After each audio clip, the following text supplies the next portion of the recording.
Welcome to the Pennsylvania State Council of Farm Organizations podcast. I'm really excited today because we have a great person here with us. She's got a lot to tell us. She is Tyler Hoffman with the PA Farm Link. Good morning, Tyler. How are you? I'm well, Lizzie. How are you today? Good, good. I'm really excited, like I said, about this podcast because there's so many times I've hopped on the PA FarmLink website. I've been researching stuff. I've emailed you all, like, I don't know how many different questions, learning about the different things that you're doing over there. And so I know you've got a lot to share with us, and I think we'll just jump right into this. Would you tell us a little bit about PA FarmLink and how it started? Sure. So PA FarmLink started in 1993. It was under the Center for Rural PA. In 1996, it became an independent 501c3 nonprofit. And from there, it had its land linking database to connect farmers with the land. In 2009, we got Darlene Livingston, our executive director, and she's been with us ever since. Under her directing, we have been able to incorporate the IFTN certification, which is the International Farm Transition Network Farm Succession Coordinator training. And so that helps us be qualified for the programs that we're going to talk about later. And so then under that, we're able to have a really great connection with farm succession information. We've been able to develop workbooks that are including the Planning the Future of Your Farm workbook. We have long-term leasing, lease agreement examples. We'll have a farm marketing booklet available soon, things like that. There was a period of time in our history that we were able to offer the organic conference. And then around 2016, we had a major revamp technology-wise with PA FarmLink, which is when we have the website that we have today. And there you can see our database, and we'll again talk about our services later. But you'll see our resource hub and all of the really great free resources that we have available to Pennsylvanians. And then, in the past couple of years, we're really just focusing on doing some grant funded research. We just finished up doing some long-term leasing research, which resulted in the workbook that I referenced earlier. We did some case studies with Flinchbaugh Orchards, and they talked about, their experiences with long-term leasing, which was great. We're currently doing, we have two grants. One is related to farm succession. We have one that's going to be on meat marketing. And so we are helping farmers look at how to value the price of your meats, and then also get them in the mindset of understanding the value of selling that price to your consumers, and just being able to value their product and help the consumers value their product and find a common language with those things. So yeah, now we are a 4-person organization. It's Darlene Livingston as executive director, myself as the program development associate, Michelle Kirk is the program database associate, and then Vicki Miller is our bookkeeper. And then we have a great board of, great board for PA FarmLink. There's about 16 of them right now. And the organizations on there range from, FFA to the American Agriculturalists, Penn State Ag and Shale Law. And so we're able to have a great compendium of resources because of our board. And they're able to support us, we support them, and it really cultivates a great community. It stuns me. Your resources are endless, absolutely endless. And you shared with me the story the other day when before it came into existence, it came from where? A group of farmers? Yeah, so it came from John Vogel, who at the time was the editor of American Agriculturalist. He grew up, I believe, in Illinois. Don't quote me on that one. So he had seen in several states the need for someone to connect farmers with the land and have a database or just a central location that people could come together. And so he worked with the Center for Rural PA and a number of other crucial individuals to bring this database into fruition. And so that started with 20 farmers in Pennsylvania. And from there, it's just grown. In the last couple of months alone, we've had almost 100 people sign up for our database, and it keeps growing. Oh, wow. That's fabulous. That's absolutely fabulous. Like I said, you're providing services that people need. And so you intrigued me when you talked about like even how to price your product, because sometimes I think that's hard for people, Mhm. and giving that kind of guidance is just crucial. So wonderful. Absolutely. How did you get involved with PA Farmlink?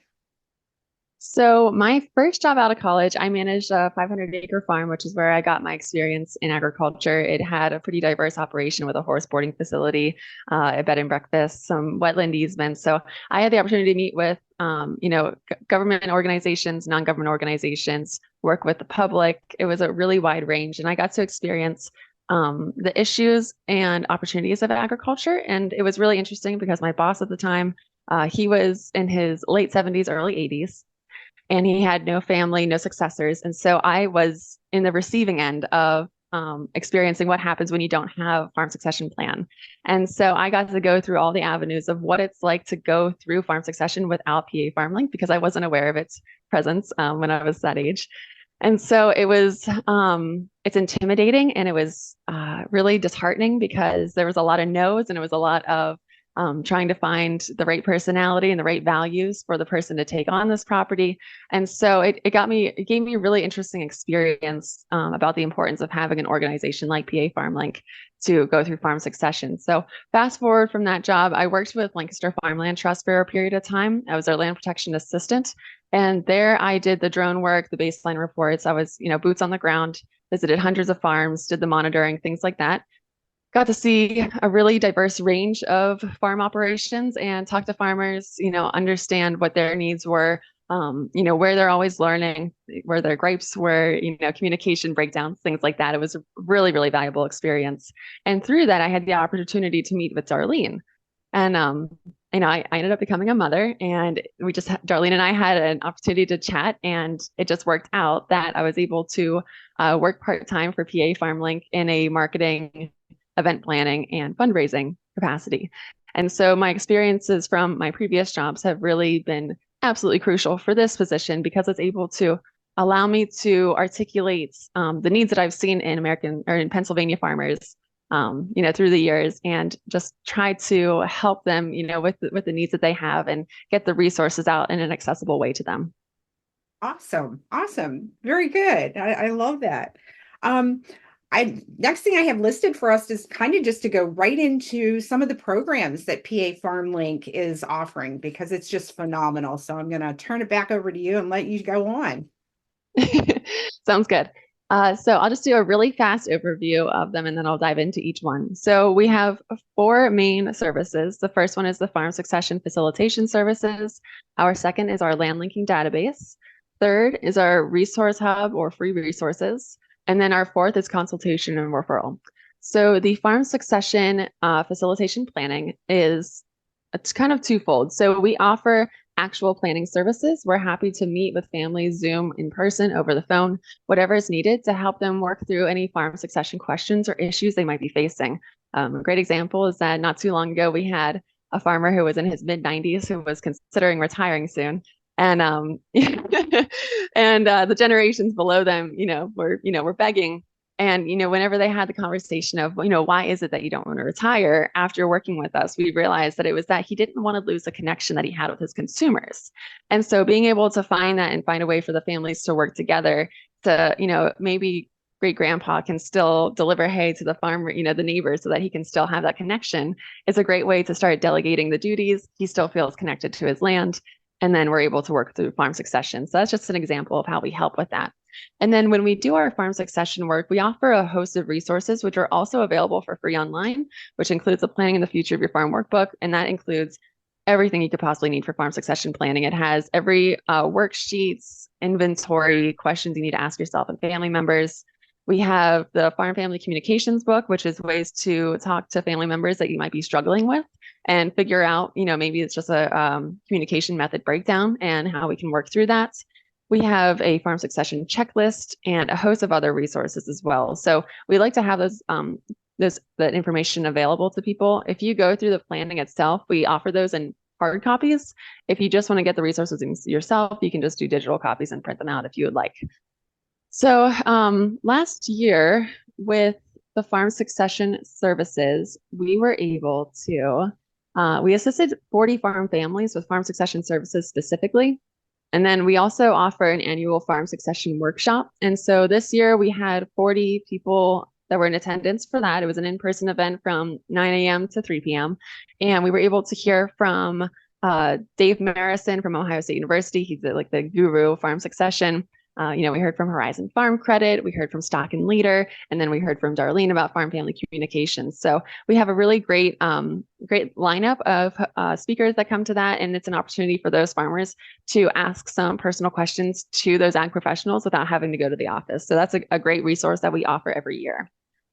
So then jumping down to the land linking database, the land linking database is geared towards beginning farmers seeking land to purchase, lease, or rent, as well as for landowners that are seeking farmers to purchase, lease, or rent their land. And it's a really interesting database in that it's not like an MLS listing. You don't see contact information, you don't see addresses, you don't see pictures. We keep things confidential so that we can maintain the privacy of the people that are on that profile. And so instead of a name, you're going to see a number.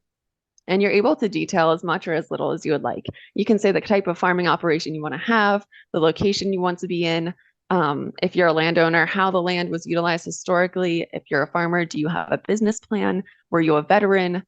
It's really, it can have as much or as little detail as possible. What I like to say is that first impressions count. And so it's always good to have a nice, well-rounded profile. And so, last year we had 110 potential matches. And then we had 6 successful matches. Now, 6 sounds like a small number. The national average for a farm link organization like ours is 4. So we were above average, which is great. The other interesting thing is that the way that our system is currently set up, we match them potentially, and then they are the ones who negotiate the final deal. And so sometimes they don't follow up with us to tell us that they had a successful deal. So that number very well could be even higher than 6, but we don't know that yet. So we're still working on ways to get farmers to follow up on us. Stay tuned. So then last year we had 52 entering farmers and then 42 landowners. And then, like I said, we've had that number go up this year. And that is partially because our sponsor, Horizon Farm Credit, they are currently sponsoring the database. It was from February 1st to April 30th. And the fee for the database, which is usually $100, has been waived. And so anyone can make a profile on there for free. It'll always be free as long as they sign up before April 30th. And, they get the profile. They can always change anything on it. We'll do a social media post for their profile to kind of, boost exposure for that. And we do that on Find a Farm or Find a Farmer Fridays. And, we will also send out newsletters with updates on, new profiles as well to the database members. So then going on to our third service, which is our free educational resources, we have, I would say, 2 main forms of free educational resources. We have the PA FarmLink Academy, and then we have the Resource Hub. So the PA FarmLink Academy right now, I believe, has 14 learning modules on there, which range from USDA grant overviews to farm marketing. It's a pretty wide range of what the options are on there. They're in the form of lessons. So it's 4 videos with 3 knowledge questions, and then you complete it. And then you're able to, go back and look at that anytime just for notes or, what have you. That was a great thing that we started just this past August. And so that's still pretty new. I welcome you to check that out. It's on pafarmlink.org/academy. And then the Resource Hub is a pretty comprehensive list of information that can range from farm succession planning to marketing to organic farming. It really ranges.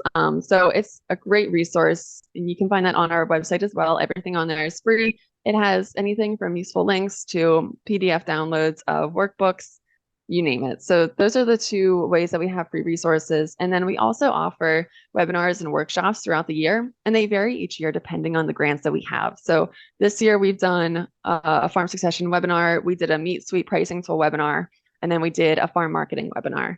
And this fall, we'll also be doing more farm marketing and more meat pricing webinars as well, just based on the grants that we have. And then last but not least, our 4th service is the consultation and referral. We have a great list of ag professionals on the back end. And so when people reach out to us asking for a good recommendation for an ag attorney or financial consultant or mediator, things like that, we have them organized by region, and we help them find someone who's close to them that can help them with their services and have an ag background. In this industry, we've heard enough horror stories with farmers that worked with professionals that had no ag backgrounds, and how that really came back to bite them. An interesting thing that I just experienced like a month or 2 ago was someone had an ag attorney and a non-ag financial consultant, and they were butting heads about what should happen first. And that was really fascinating. Yeah, it was really fascinating. So it's really important to make sure that all of your ag professionals are on the same board, same page. You're paying them a lot of money, and you want to make sure that they have your best interest in mind. Yeah, absolutely. Absolutely. Well, I know I have found myself coming into the academy piece on your website because I'm just learning about all these programs and I want to share the news because, again, I think it's just fabulous and I'm just amazed Oh, thank you. at what's on there. Um, do you have anything else that you want to share in reference to something upcoming, maybe events, places you're going to be set up at or anything, or? Sure. So the one thing I want to mention is that we are one of the people that support the PA Ag Mentor program, and that is an ongoing program. So last year they had 116 clients and they were able to offer 301 sessions. It's completely free to Pennsylvanians and it's a great opportunity for beginning farmers or farmers that want to change their operation. The person who is kind of the leader of the volunteers there, Hugh McMaster, he's going to be with us on and off at the upcoming events that we have.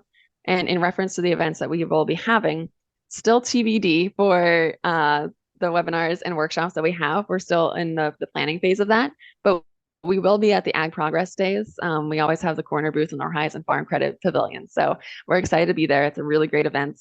And then we'll also be at the PA Farm Bureau's annual meeting. And then PA FarmLink will be attending the International Farm Transition Network Conference, where Darlene will be speaking there, which is very exciting. Wonderful. It sounds like there's a full slate of activity going on there. So that Oh, sounds yes, always. and I'm hoping that people that are listening to this or watching this on our channel, they heard this. I mean, this is a program that is for somebody who wants to start, get into it potentially, to somebody who's already in there and actively doing things and needs resources, to the person who is at the part of their farming career that they're ready to put their feet up a little bit and let someone else come in and start to do, a progression with the farm. And Mhm. so that it's just phenomenal. I mean, I can't impart upon everybody that's listening to this, you need to contact them no matter what stage you're in, the beginning thinking stage. I may want to do this. And so again, I just, it's very great what you do at PA Farm Link. Do you want to give Thank us you. the website again and how do people, can they call into the office or email? Sure. So the website is www.pa as in Pennsylvania farmlink.org. Phone number is 717-705-2121. And you can always email us at farmland@pafarmlink.org. And just quick things that we always like to say is that it's never too early to start farm succession planning, but it can be too late. And there's no such thing as too much communication with your family. Absolutely. Absolutely. Tyler, thank you for your time today. This has just been wonderful.